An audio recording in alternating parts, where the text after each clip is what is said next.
Hallo, guten Tag. German with Neil Bravo Academy එකෙන් අපි කතා කරගෙන යනවා දිගටම ස්පෝකන් සම්බන්ධව. නිතරම වීඩියෝ වල කියනවා C1 සහතිකයේ තිබුණත් වැඩක් නැහැ ස්පෝකන් බැරි නම්. මොකද මේ ස්පෝකන් එක හදාගන්න A1 A2 B1 B2 කරනකොට ඒ කාලේ හොඳටම ඇති ස්පෝකන් හදාගන්න. හදාගන්න එක නැති එක තමයි ප්‍රශ්නේ තියෙන්නේ. ඉතින් ඒක නිතර අපි කතා කරනවා. ඔය ක්ලාස් වල කරන දවස්වලත් කතා කරා ස්පෝකන් හදාගන්න පුළුවන් ගෙදරදී. ඒ වගේම YouTube වලදී. අපි නිතර කතා කරන දවස ගානේ කතා කරන ඒවා පරිවර්තනය කරගන්න ඕනේ ජර්මන් වලට. මම නිදා ගන්නවා, මම නිදාගත්තා, මම ඩූෂන් කරනවා, මම ඩූෂන් කරා. තේරෙනවද? Ich lese, ich habe gelesen. Ich fahre, ich bin gefahren. Present tense, past tense, ඊට පස්සේ futur 1, ඊට පස්සේ එනවා preteritum අහලා ඇතිනේ. ඉතින් අදත් අපි මාතෘකාවක් ගැන කතා කරමු knock කියන එක. ඉතින් වීඩියෝ 450ක් විතර දාලා තිනවා. සබ්ස්ක්‍රයිබර්ස්ලා 25000ක් විතර ඉන්නවා. මම දන්නේ නැහැ මේ සෙට් එක කොහෙද ඉන්නේ කියලා. මොකද වීඩියෝ එක බලන්නේ 120කට වැඩිය වීඩියෝ එක නරඹන්නේ නැහැ. ඉගෙන ගන්න ඒගොල්ලෝ ඉන්නවා 35ක් 40ක් විතර. මට ස්ටැටිස්ටික් වලින් බලා ගන්න පුළුවන් මිනිත්තු කී දිනෙද්ද වීඩියෝ එක බලන්නේ කියලා. හරි? මිනිත්තු 8ට දැම්මත් මිනිත්තු 4යි බලන්නේ. මිනිත්තු 15ට දැම්මත් මිනිත්තු 3කට 4කට වැඩිය බලන්නේ නැහැ. මේ ඉගෙන ගන්න ඒගොල්ලොත් ඉන්නවා 20ක් 30ක් 40ක්. ඒගොල්ලෝ නම් සම්පූර්ණ වීඩියෝ එක නරඹනවා. ඒත් කමක් නැහැ. එක වචනයක් හරි දවසකට අල්ල ගන්න පුළුවන් නම් මේ ක්‍රමය හදාගන්න වචනය එකතු කරගන්න. දවසකට වචන 3ක් ඒක වාක්‍ය 3කට දාමලා මාසයකට දවස් 30ක් තියෙනවා නම් එහෙනම් 3 3 9යි වචන 90ක් ඒක ඒ වචන 90ෙන් හදාගන්න පොඩි වාක්‍ය present tense එකයි past tense එකයි ඊට පස්සේ futur 1 කරන්න යනවා තාම කරලා නැහැ කරන්න ආදනවා අර පස්සේ කරන්නේ ඊට පස්සේ preteritum අන්න එහෙම හදාගත්තොත් A1 A2 B1 එකේ ඉඳලා ස්පෝකන් එක හදාගන්න පුළුවන්. ඒ නිතර මේ වචන උච්චාරණය කරනවා. Nach der Arbeit gehe ich einkaufen. මේක හැමදාම කරන එකක්. මම මේක කරාට පස්සේ මොනවද කරන්නේ? Nach der Arbeit. Nach කියන්නේ after. නේ? ඔයගොල්ලෝ දන්න වාක්‍යයක් තමයි nach Hause. නේ? After home. ඒක ඉංග්‍රීසි වලින් ගැලපෙන්නේ නැහැ. නමුත් ජර්මන් වලින් nach Hause තමයි කියන්නේ. ගෙදර යනවා. to home නෙමෙයි nach Hause. මම ගෙදර ඉන්නවා නම් ich bin zu Hause. I am at home. alles klar. හුඟක් ඒගොල්ලෝ දන්නවනේ. nach Hause ඒක විශේෂයි. ඒතර nach der Arbeit මම හැමදේම කරන එක ගැන කතා කරන්න ඕනේ නැද්ද? වැඩ කරාට පස්සේ ඉස්කෝලේ ගියාට පස්සේ සෙල්ලම් කරාට පස්සේ නේ මම මට නිදිමත හැදුනට පස්සේ මම නිදාගෙන නැගිට්ටට පස්සේ මොනවාද කරන්නේ? nach der Arbeit. තව එකක් බලන්න. nach dem Abendessen spüle ich ab. Abspülen කියන කතාව. ඒ කියන්නේ මම පිගන් සෝදනවා. නේ? තියෙන ඔක්කොම හොදනවා. බලම් පිගන් හැදි ගෑරප්පු. Pirisi හැමදේම නේ nach dem Abendessen spüle ich ab.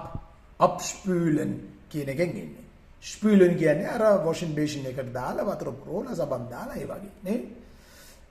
ඊට පස්සේ ජර්මන් පන්තියෙන් පසු nach dem Deutschunterricht gehe ich nach Hause. Unterricht එකෙන් පස්සේ මම ගෙදර යනවා. එහෙම රස්තය හදු ගහන්නේ නැහැ නේ. ඕකේ. පැහැදිලිද? ඔබට මේක අවශ්‍යද? දන්නේ නැහැ මේ ඕගොල්ලෝට අවශ්‍යද කියලා මේ ඕගොල්ලෝ දන්නවත් ඇති. good. දන්නේ නැහැ කියලා හිතාගෙන තමයි මේක කරන්නේ. ක්‍රීඩා කිරීමෙන් පසු nach dem Sport dusche ich. දැන් මේක අපිට past tense එකට perfect එකට දාන්න පුළුවන්. nach dem Sport habe ich mich geduscht. නෑ ඒවා ඉතින් මේක නෑනේ. එහෙම හදාගන්න ඔබ උද්‍යෝගිමත් වෙන්න ඕනේ. අයි මේක ඔබට තමයි අවශ්‍ය. මොකද මම පොඩ්ඩක් ජර්මන් දන්නවා. ඉතින් මම මේ දන්න ටිකෙන් තමයි ඔයගොල්ලන්ට කියලා දෙන්නේ. නත්තලට පසු nach Weihnachten වයි වයි හයන්නක් එනවා. Weihnachten ist es bald Frühling. Weihnachten ඉවරනාට පස්සේ spring එක එනවානේ. Frühling. එතකොට මෙතන nach Weihnachten hat වෙන්නේ ist වෙන්නේ අර haben sign එකේ ඒ ක්‍රමවේදය අනුවනේ movement එකක් sign එකෙන් එන්නේ. Ich bin gefahren. Ich habe gefahren නෙමෙයිනේ ඒ වගේ. නැගිටීමෙන් පස්සේ මොකද වෙන්නේ? Nach dem Aufstehen mache ich mein Bett. නැත්නම් nach dem Aufstehen අපේ ලංකාවේ කරන ඒගොල්ලෝ නෑ ලංකාවේ නෑ එහෙම නෑ ඉන්දියාවේනේ.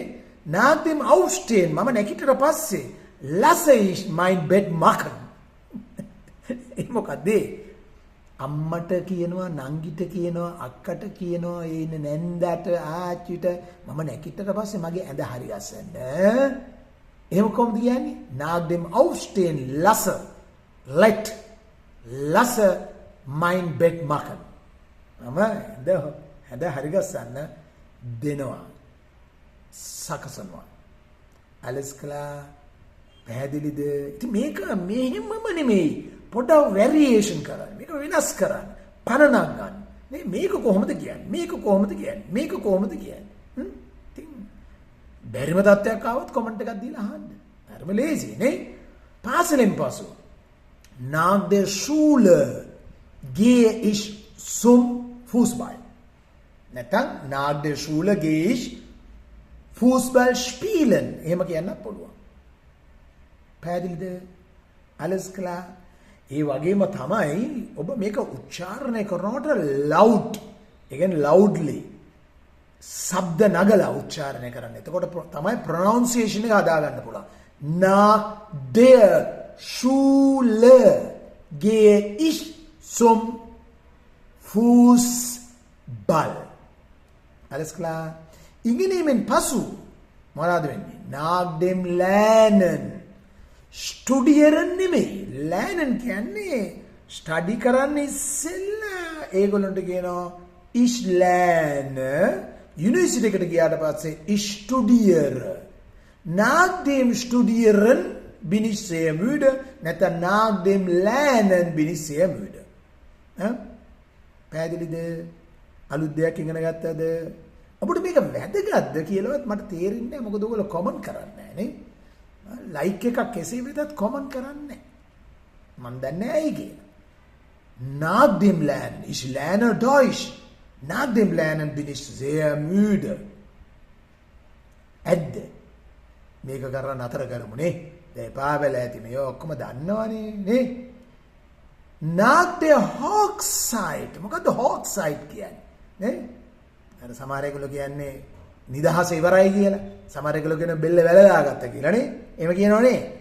හැමදාම සන්තෝෂෙන් ඉන්න බෑ කවදා හරි බඳින්න ඕනේ කියලා කතාවක් ජර්මනියේ තියෙනවා. හැමදාමනේ man kann nicht immer glücklich sein. මොකද ඒක තේරුම? man kann nicht immer glücklich sein. ඒ කියන්නේ හැමදාම සන්තෝෂෙන් ඉන්න බෑ. මොකද මේ සන්තෝෂෙන් ඉන්න බෑ කියන එකේ තේරුම? ඕනේ වෙලාවක ගෙදරින් යනවා, ඕනේ වෙලාවට ගෙදරින් එනවා, උවමනාදේ ඕනේ වෙලාවක කරනවා. දැන් බැන්දට පස්සේ ඔක බෑ. කියලා යන්න ඕනේ. ගියාට පස්සේ එන වෙලාව කියන්න ඕනේ. ආවට පස්සේ කියන්න ඕනේ කොහෙද ගියේ කියලා. මගදී කෝල් කරලා අහනවා කොහෙද ඉන්නේ, කායකද ඉන්නේ. මට මේ ගෑනු කටහඬක් ඇහෙනවනේ. එහෙම. අන්න ඒකත් එක්කම තමයි මේ අදහස එන්නේ. Man kann nicht immer glücklich sein. Man muss irgendwann mal heiraten. පැහැදිලිද? මෙතන කියනවා nach der Hochzeit fliegt das Paar in die USA. නේ? honeymoon එකට USA යනවා. මේක fliegt එක වෙනුවට fahren දාන්න පුළුවන්. nach der Hochzeit Fiat does par in the USA වාහනකින් යන්න පුළුවන් නේ. නැත්නම් ස්පානියන් ළඟපාත නේ. ඉතාලියන්, ෆ්‍රාන්ක්‍රයිස්, හොලන්ඩ්. දැන් මේ දවස්වල මේ ජොබ් ඉන්ටර්විව් වගේක් තිබුණා. ඒකේ ඇහුවා ඒ ජොබ් ඉන්ටර්විව් එකේ ඒ ආයතනයේ කෙනා මේ ජොබ් එකට යන කෙනාගෙන් ඔබ දැන් මේගොල්ලෝ කතා කරේ ඕස්ට්‍රියාවේ යන කතාවක්. හරි? ඇහුවා wie viele Nachbarländer kennen Sie von Österreich? නැත්නම් ඩොයිච්ලන්ඩ් වෙන්න පුළුවන්. මොකද්ද මේකේ තේරුම? Nachbarländer. Nachbarländer කියන්නේ neighbors lands. එහෙනම් ඕස්ට්‍රියාව අවට තියෙන Nachbarländer මොනවද කියලා ඇහුවා. ඉතින් ඕස්ට්‍රියාවට යනවනම්, ජර්මනියට යනවනම්, ස්විට්සර්ලන්තයට යනවනම් මම දැනගන්න ඕනේ නැද්ද Nachbarländer මොනවද කියලා? මගේ අවට තියෙන රටවල් මොනවද කියලා? ලංකාවේ නම් අයිලන්ඩ් එකක් අපි ඉන්දියාව තමයි කියන්නේ. නමුත් ඒගොල්ලෝ බලාපොරොත්තු වෙනවා Nachbarländer මොනවද? ඕස්ට්‍රියාවේ Nachbarländer ඇවිල්ලා ඩොයිච්ලන්ඩ්, ශ්වයිස්, ඉතාලියන්, ස්ලෝවේනියන්, චෙකෝස්ලෝවාකයි, උන්ගාන්, හංගරි මෙන්න මේ වගේ දෙකක් කිව්වම ඇති. ඒකට දන්නවා ආහා මෙයා යන තැන දන්නවා වටපිටාව. ස්ටඩි කරපු කෙනෙක්. පැහැදිලිද? එහෙනම් අපි ඉඳලා හිටලා මේ මැප් එකකුත් බලන්න ඕනේ. ඒවා වැදගත් වෙනවා පසු කාලිනව. හැබැයි වේලාසනින් අපි ඒවා ෆෝබරයිටම් කරොත් ඒවා අපි දැනගෙන හිටියොත් ලොකු වාසියක් අත් වෙනවා. එහෙනම් මං හිතනවා ඔබ අද යමක් ඉගෙන ගත්තයි කියලා. alles gute bis bald මොන හරි තියෙනවා නම් කමෙන්ට් කරලා අහන්න.